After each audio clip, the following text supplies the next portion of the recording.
அனைவருக்கும் வணக்கம்.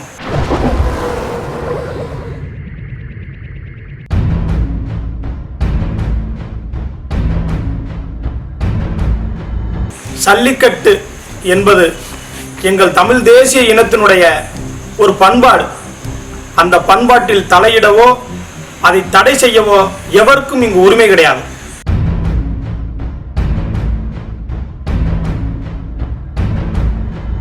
இல்லை, அதை நாங்கள் ஒரு வேடிக்கையான விடயமாகத்தான் பார்க்கிறோம். இன்று உண்மையான வனவிலங்குகள் எல்லாம், அந்த யானை போன்ற விலங்குகள் எல்லாம் இன்று கோவில்களே பிச்சை எடுக்க பயன்படுத்தப்படுகிறது.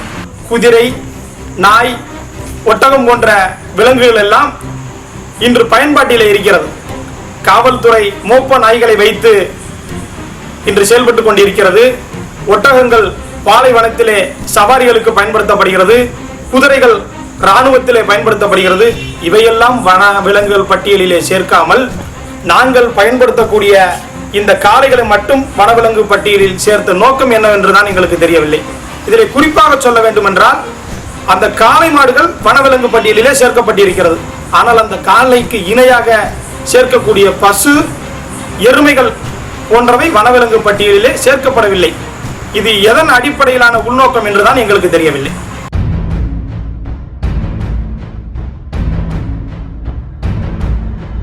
இதை ஒரு சமயம் சார்ந்த நிகழ்வாக நாம் பார்ப்பது மிகவும் வேடிக்கையான செய்தி. என்னவென்று சொன்னால், இது இந்து சமயத்தினுடைய நிகழ்வாக பார்ப்போமே என்று வைத்துக் கொண்டாலும், இன்று இந்துத்துவத்தினுடைய ஆட்சி நடைபெற்றுக் கொண்டிருக்கக்கூடிய காலம். இது இந்துக்களினுடைய ஒரு பண்பாட்டு விழாவாக இருந்திருந்தால் இந்த இந்துத்துவ ஆட்சியில அது தடை என்பது இருந்திருக்காது, தடை நீக்கப்பட்டிருக்கும். இது இந்துக்களுக்கோ இஸ்லாமியர்களுக்கோ கிறிஸ்தவர்களுக்கோ சொந்தமான விழா அன்று. அனைவரும் நன்றாக உணர்ந்து கொள்ள வேண்டும். இது தமிழ் தேசியத்தினுடைய, ஒரு தமிழ் பெரும் இனத்தினுடைய ஒட்டுமொத்த ஒரு பண்பாட்டு விழா என்பதைத்தான் நாங்கள் மீண்டும் மீண்டும் இங்கே குறிப்பிட்டு சொல்கிறோம்.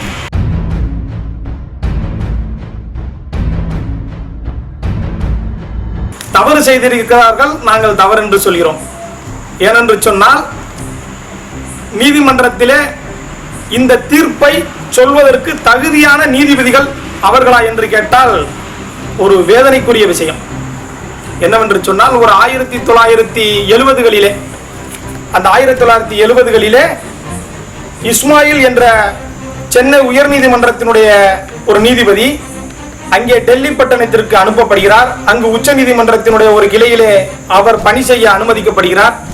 ஆனால் அந்த இஸ்மாயில் என்ற ஒரு நேர்மையான நீதிபதி சொல்கிறார், வடக்கத்திய பகுதியிலே நான் அங்கு சென்று வழக்குகளை விசாரித்து தீர்ப்பு சொல்வதற்கான தகுதி என்னிடம் கிடையாது. ஏனென்று சொன்னால், அவர்களுடைய பண்பாடு, கலாச்சாரம், நாகரிகம் எனக்கு தெரியாது. ஆகவே நான் பிறந்த இந்த இனத்தினுடைய பண்பாடு, நாகரிகம் அறிந்தவன் என்ற முறையிலே இங்கு தீர்ப்பு சொல்வது நான் சரியாக இருக்கும் என்று சொன்னார். அதைத்தான் நாங்களும் சொல்கிறோம். ஒரு தமிழர்களுடைய பண்பாடு, நாகரிகம் தெரிந்தவர்கள், சல்லிக்கட்டை பற்றி சிறிதளவாவது தெரிந்தவர்கள் இதற்கு தீர்ப்பு வழங்கினால் நன்றாக இருக்கும் என்றுதான் நாங்கள் கேட்கிறோம். இப்பொழுது சொன்ன நீதிபதி ஒன்றை குறிப்பிட்டு சொல்லியிருக்கிறார், நீங்கள் கணினியிலே சல்லிக்கட்டை விளையாண்டு கொள்ளலாம் என்று. இது எவ்வளவு வேதனையான செய்தி என்று நீங்கள் எண்ணி பாருங்கள். நாங்கள் சல்லிக்கட்டை நடத்துவதன் நோக்கம் என்ன? அதை கணினியிலே விளையாடுவதற்கு இது எவ்வளவு பெரிய ஒரு அபத்தமான செய்தி என்று நீங்கள் எண்ணி பார்க்க வேண்டும்.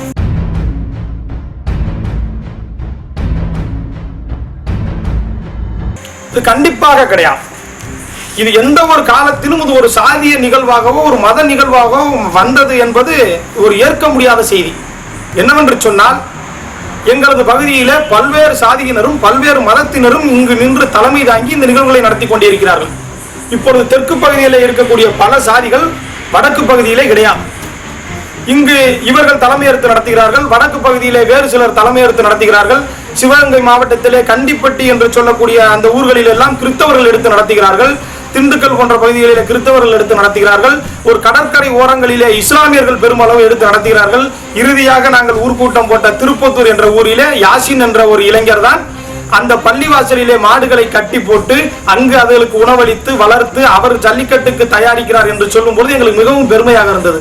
இதில் சிலர் குறிப்பிட்டு சொல்வது போல் ஜாதியோ மதமோ எங்கள் காளைகளுக்கும் கிடையாது, அந்த காளைகளை வளர்க்கும் எங்கள் காளையர்களுக்கும் கிடையாது என்பதை நாங்கள் நன்கு உணர்ந்திருக்கிறோம்.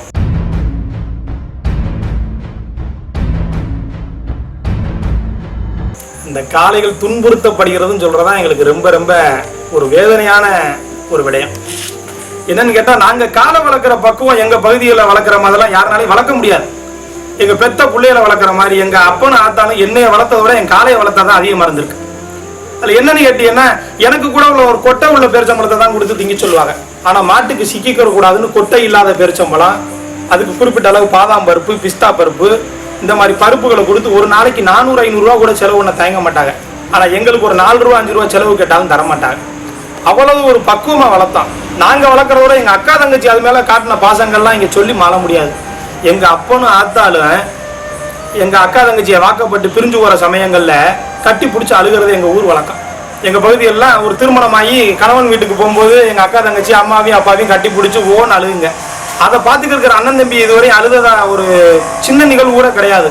ஆனால் இதே அண்ணன் தம்பியை வளர்த்த அந்த காளைகளை அதே எங்கள் அக்கா தங்கச்சியை கட்டி பிடிச்சி எங்கள் அப்பனாத்தாண்ட கதற மாதிரி அந்த காளைகள்கிட்ட கதறி நிற்கும் போது கூட பிறந்தவங்க நாங்கள் எத்தனையோ தடவை நாங்களும் கதறி அழுதுருக்கோம். அப்போ எங்கள் மாடு மேலே எங்கள் பெண்கள் வச்சிருக்கிற பாசத்தை நீங்கள் தெரிஞ்சுக்கிட்டீங்கனாலே இதில் நாங்கள் மாடுகளை வேதனைப்படுத்துகிறோங்கிறதெல்லாம் ஒரு ரொம்ப வேடிக்கையான விடயம். இதில் என்னன்னு கேட்டீங்கன்னா, ஜல்லிக்கட்டு நாங்கள் தயார் பண்ணி காலை கொண்டுட்டு போகும்போது அந்த காலையை தொட்டு கூட நாங்கள் இதுவரை யாரையும் பேச விட்டது கிடையாது.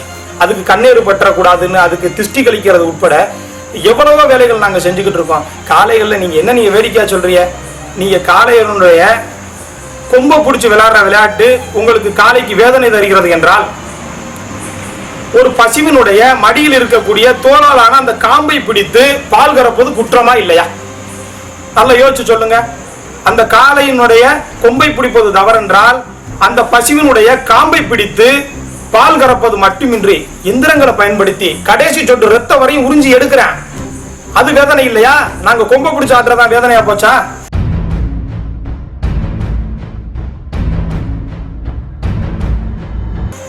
பீட்டா காளைகளை மட்டும் காக்க வேண்டிய நோக்கம் என்ன?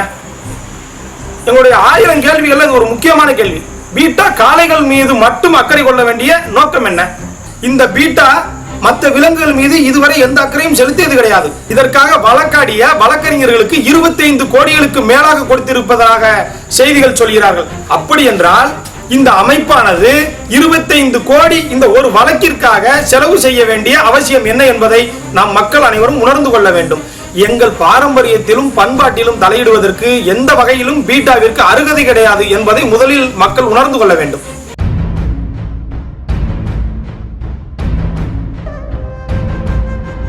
எங்களை பொறுத்த அளவு மாடு வளர்க்குறதுங்கிறது ஒரு மிகப்பெரிய கலை. அதான் சொல்கிறோம்ல, எங்கள் புல்லுக்குட்டிகளை கூட அப்படி பராமரித்து இதுவரையும் வளர்த்துருக்க மாட்டோம். அந்த தினசரி மாடுகளை நாங்கள் கவனித்து, அந்த மாடுகள்னு எங்கள் வீடுகள்லாம் சொல்லி பழக்கம் கிடையாது. எங்கள் வீட்டு பெண்கள் காட்டுற அக்கறை, தினசரி அந்த மாடுகளை குளிப்பாட்டி அதுக்கு சந்தன போட்டு வச்சு அதுக்கு சாம்பிராணி காட்டி அது ஒரு சின்ன நோய் நொடி வராமல் அதை அவ்வளோ அழகாக பராமரித்து, நான் படுத்திருக்கிற அறை கூட கொஞ்சம் சுத்தம் இல்லாமல் இருந்தால் எங்கள் அப்பா நான் தான் அது வரையும் அதை சுத்தம் பண்ணி கொடுத்தது கிடையாது. ஆனால் அந்த மாடு இருக்கக்கூடிய அறையை நீங்கள் ஒரு தடவை போய் பார்த்தீங்கன்னா அவ்வளோ ஒரு சுத்தமாக இருக்கும். இன்னைக்கு உள்ள நவீனத்தில் என்னென்ன செய்ய முடியுமோ அத்தனை நவீனமும் பயன்படுத்தக்கூடிய அளவுலாம் இன்னைக்கு மாடு வளர்ப்பவர்கள் எத்தனை பேர் இருக்கிறாங்க. இந்த மாடு வளர்க்கிறது அப்படிங்கிறது சும்மா ஒரு பேருக்காகவோ அந்த வருடத்தில் ஒரு நாள் இந்த ஜல்லிக்கட்டு நிகழ்வாகுவாங்கிறலாம் கிடையாது. அதில் முக்கியமான செய்தியில் மாடு வளர்க்கிறதுங்கிறத விட இன்னொரு முக்கியமான செய்தி அதில் நான் சொல்ல வேண்டிய கடமையில் இருக்குது. எங்கள் அப்பா இறந்து பல ஆண்டுகள் ஆயிடுச்சு. எங்கள் அப்பாவுடைய சமாதி எந்த இடத்துல இருக்குது அப்படின்னு கேட்டால் இதுவரை எனக்கு தெரியாது. எங்கள் அப்பா இறந்த சமாதி ஒரு இடத்துல புதைச்சோம், அதுக்கு ஒரு நடுகள் கூட கிடையாது. எங்கள் அப்பா சமாதி மண்ணோட மண்ணாக போச்சு. ஆனால் என்னுடைய மாடு இறந்து அதோடைய சமாதி எங்கே இருக்குன்னு கேட்டீங்கன்னா இன்னைக்கு கோவிலாக கட்டி கும்பிட்டுக்கிட்டு இருக்கோம். இதை விட ஒரு மாட்டை எப்படி பாசமாக வளர்க்குறது எங்களுக்கு தெரியல. இல்லை இதை போய் நம்ம வதைங்கிறீங்களே, அது என்னதான் எனக்கு சுத்தமாக ஒன்றுமே புரியலை. இன்னைக்கு கேரளாவுக்கு அதிகப்படியான மாடுகள் ஏற்றுமதி பண்ணுறது கோயில் கட்டி கும்பிட்றதுக்கு நினைக்கிறீங்களா? கொஞ்சம் நல்லா யோசிச்சல்லுங்க. இன்னைக்கு அதிகப்படியான மாடுகள் கேரளாவிற்கு ஏற்றுமதி செய்யப்படுகிறது, அத்துணையும் அடிமாட்டியிருக்காங்க. அது வதையா யாருக்குமே தெரியல. இந்தியா இன்று மாட்டுக்கறி ஏற்றுமதியில முதலிடத்தை நோக்கி போய்கிட்டு இருக்கு, அது ஒரு வதையாவே தெரியல. நாங்க ஒரு பாசம் பிரியமா மாட்டை வளர்த்து அது ஒரு வீரியம் உள்ள மாட்டை வளர்த்து அந்த மாடு பக்கத்துல போறதுக்கே ஒரு ஆண்மகன் பயப்படுவான். அந்த அளவு ஒரு திமிருள்ள காளையா வளர்த்து கொண்டாடுறதுக்கு பேரு ஒரு மாடை சித்திரவதைப்படுத்துறதுனா அது எந்த வகை நோக்கம்னு எங்களுக்கு ஒன்றும் புரியல.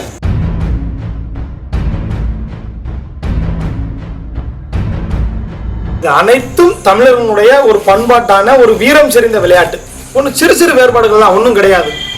ஜல்லிக்கட்டு என்பது அந்த ஒரு வாடிவாசல்ல இருந்து அவுத்து விடக்கூடியது, அது ஒரு பகுதிகளில் நடக்கும். இப்போ சிவகங்கை மாவட்டத்திலே பார்த்தீங்கன்னா ஒரு 4-5 பகுதியாக நடக்கும். மஞ்சு விரட்டுங்கிறது ஒரு பொது இடத்துல இருந்து தனித்தனியாக காளைகள் அவுத்து விடப்படும். ஒரு எருது கட்டு, வடமஞ்ச வரட்டுலாம் எங்க பகுதிகள் ஆறாவயல் போன்ற பகுதிகள்லாம் இருக்கு. அதுல என்ன ஒரு பெரிய வடத்தை கழுத்துல கட்டி ஒரு நீண்ட கயிறு தொங்கும், மாடு ஓடிக்கிட்டு இருக்கும். இது மாதிரி சிறு சிறு வேறுபாடுகள் தான் ஒழிய மாடு வளர்க்கும் விதமும் அந்த மாட்டை தயார்படுத்தும் விதமும் அந்த மாடுபிடி விதமும் ஒரே மாதிரி தான் இருக்கும் கிட்டத்தட்ட. அது ஒன்றும் பெரிய வேறுபாடுகள் கிடையாது.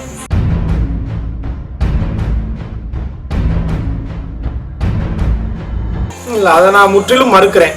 காரணம் என்னன்னு கேட்டீங்கன்னா, இங்க வழக்காடு மன்றத்துல வழக்காடுபவர்களுடைய திறமையை வைத்து இங்கு நீதி வழங்கப்படவில்லை. நீங்க நன்றா ஒன்ன குறிச்சு கவனிச்சு பார்க்கணும்.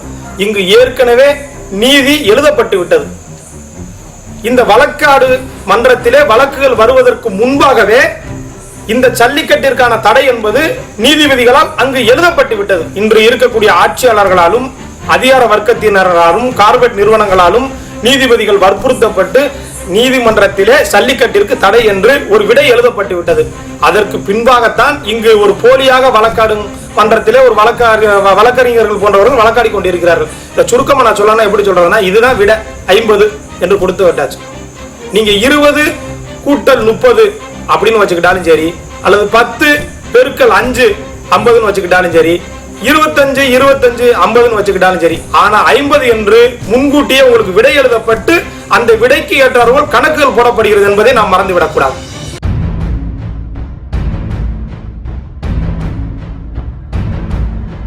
ஜல்லிக்கட்டு இதுல கேள்வி நீங்க ஒண்ணுதான் கேட்கணும். இந்த ஜல்லிக்கட்டு நடைபெறுவதனால் தமிழ் சமூகம் மட்டுமின்றி தமிழ் சமூகத்தை சார்ந்து வாழ்ந்து கொண்டிருக்கிற ஒட்டுமொத்த உலக சமுதாயத்திற்கும் இது ஒரு மிகப்பெரிய பலன் அளிக்கக்கூடியது. என்னன்னு கேட்டீங்கன்னா, ஒரு 30 ஆண்டுகளுக்கு முன்பாக சர்க்கரை வியாதி என்று யாருக்காவது தெரியுமா என்று கேட்டால் தெரியாது. ஆனால் 30 ஆண்டுகளுக்கு பின்பாக இன்று வீட்டிற்கு 2 சர்க்கரை வியாதி இருக்கு. 30 ஆண்டுகளுக்கு முன்பாக சிந்து மாடுகளும் ஜெர்சி மாடுகளும் இங்கு வழக்கத்திலே கிடையாது, சர்க்கரை வியாதிகளும் கிடையாது. இன்று சிந்து மாடுகளும் ஜெர்சி மாடுகளும் அளவுக்கு அதிகமாக இறக்குமதி செய்யப்பட்டு விட்டது. இன்று சர்க்கரை வியாதிகளும் இறக்குமதி செய்யப்பட்டு விட்டது. இது உலக வர்த்தகம் தாங்க, வேற எதுவுமே கிடையாது. முதலாக 2 மாடுகளை இறக்கி 2 வகையான மாடுகளை இறக்கி விடுறது, அந்த மாடுகள் மூலியமாக உங்களுக்கு பால் உற்பத்தியை பெருக்கி கொடுக்கிறது. அதுல நீங்க வர்த்தகத்தை நல்லா கவனிச்சு பார்க்கணும். ஒண்ணு மாடு இறக்குமதியில பணம் சம்பாதிக்கிறது, அடுத்து பால் உற்பத்தியில பணம் சம்பாதிக்கிறது. அந்த பாலை குடிச்சோன்னா எங்களுக்கெல்லாம் சர்க்கரை வியாதி வர்றது, அந்த சர்க்கரை வியாதிக்கான இன்சுலின் மருந்தையும் நீங்களே தர்றது. எவ்வளவு பெரிய கொடுமை!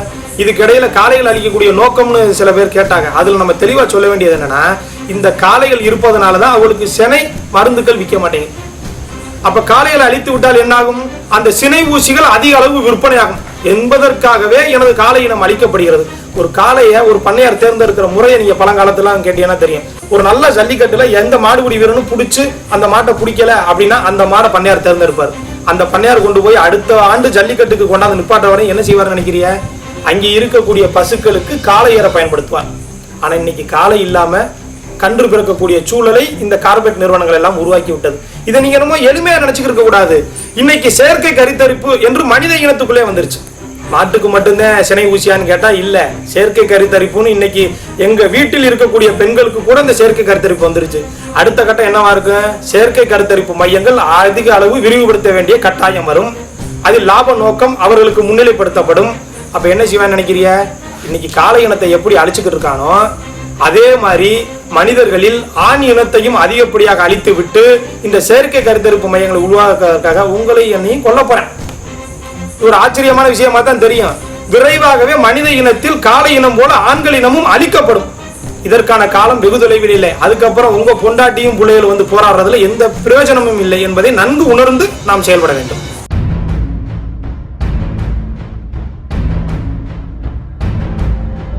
கண்டிப்பா இன்னைக்கு நகர்ப்புறங்கள் மட்டும் கிடையாது, நகர்ப்புறங்கள் கிராமத்திலே படித்த இளைஞர்கள் மத்தியில கூட இன்னைக்கு குறைவா இருக்கிறாங்க தான் நான் என்றேன். அதுல சொல்லலாம், இன்னைக்கு ஃபேஸ்புக், ட்விட்டர், இன்னைக்கு வாட்ஸ்அப்னு இன்னைக்கு அனைத்து சாதனங்களையும் பயன்படுத்திக்கிட்டு ஜல்லிக்கட்டு ஆதரவு அதுல தெரிவிச்சு நான் வீரன் நிரூபிச்சுக்கிறதுல எந்த பிரயோஜனமும் கிடையாது. நம்ம இந்த அறிவியல் பொருட்களை பயன்படுத்துறதுனால நம்மளுடைய அம்மா அப்பா அறிவியல் பூர்வமான ஒரு விஞ்ஞானத்தில் உருவாக்கப்பட்ட ஆளான்னு கேட்டா கிடையாது.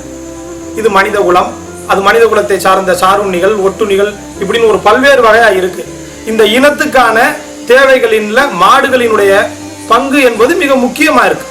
இன்னைக்கு வியாதிகள் பெருகி போனதுக்கு முக்கிய காரணம் நான் சொன்னது, என்னுடைய இனத்திற்கு ஒவ்வாத பிற விலங்கினங்களை என்னோட சேர்த்து விட்டாதான் நான் முக்கியமா கருதுறேன். இதுல என்னன்னா, நீங்க சொல்ற மாதிரி நகர்ப்புற இளைஞர்கள் மத்தியில சொல்லும் போது, இப்ப சென்னையில வெள்ளம் வரும்போது இங்க இருக்கக்கூடிய பகுதி இளைஞர்கள் எல்லாம் வீட்டுக்கு வீடு பொருட்களை சேகரிச்சு, அரிசிகளை சேகரிச்சு, பருப்புகளை சேகரிச்சு, பணங்காசுகளை சேகரிச்சு, மருந்து பொருட்களை சேகரிச்சு நாங்க கொண்டு போய் கொட்டிட்டு வந்தோம் சென்னையில. ஏன்னா அவர்களும் தமிழர்கள், அவர்களும் பாதிக்கப்படக்கூடாது என்ற ஒற்றை நோக்கோடு. ஆனால் இந்த பகுதியில் நடக்கிற ஜல்லிக்கட்டை பத்தி சென்னையில் உள்ள ஒரு இளைஞருக்கு தெரியுமா என்றால் மிக மிக குறை. அது எங்களுக்கு ஒரு வருந்தத்தக்க செயலா இருக்கு. ஏனென்றால் இன்று ஜல்லிக்கட்டை தெரிந்து கொள்ளாத இளைஞர்கள் இன்று எங்கள் விவசாயி விளைவிக்கக்கூடிய அந்த நெல் தானியங்களைத்தான் இன்றைக்கு உணவாக உண்ணக்கூடிய காலம் இருக்கு. நீங்க ஜல்லிக்கட்டை தடை பண்றதுனால விவசாயமானது கண்டிப்பாக பாதிக்கப்படும். அந்த விவசாயம் பாதிக்கப்படும் பொழுது இன்று பெரும் பெரும் நிறுவனங்களில் வேலை பார்க்கக்கூடிய சென்னை, கோவை போன்ற நிறுவனங்களில் இருக்கக்கூடிய யாராக இருந்தாலும் இன்று அரிசியை உணவாக கொள்ளக்கூடியவர்கள் இந்த விவசாயம் அழிந்து போவதால் மிகவும் பாதிக்கப்படுவார்கள் என்பதை நீங்கள் மறந்துவிடக்கூடாது. உங்களுக்கு வெள்ளம் வரும்போது நாங்க எப்படி உங்களுக்கு பாதிப்பு வந்துருச்சு, அது எங்களுடைய பாதிப்பை நாங்க தலைமையில தூக்கி வச்சுக்கிட்டு அந்த பொறுப்பை சுமந்து தெரிஞ்சோமோ, அது மாதிரி எங்களுக்கான இந்த ஜல்லிக்கட்டு என்பதிலும் நீங்கள் தலையிட்டு நீங்கள் எங்களுக்கான தீர்வு கிடைப்பதற்கு நீங்களும் உங்களால் முடிந்த உதவிகளை செய்ய வேண்டும் என்று நாங்கள் இன்று நகர்ப்புற படித்த இளைஞர்கள் மத்தியிலே மிகவும் தாழ்மையான வேண்டுகோளாகவே நான் வைக்கிறேன்.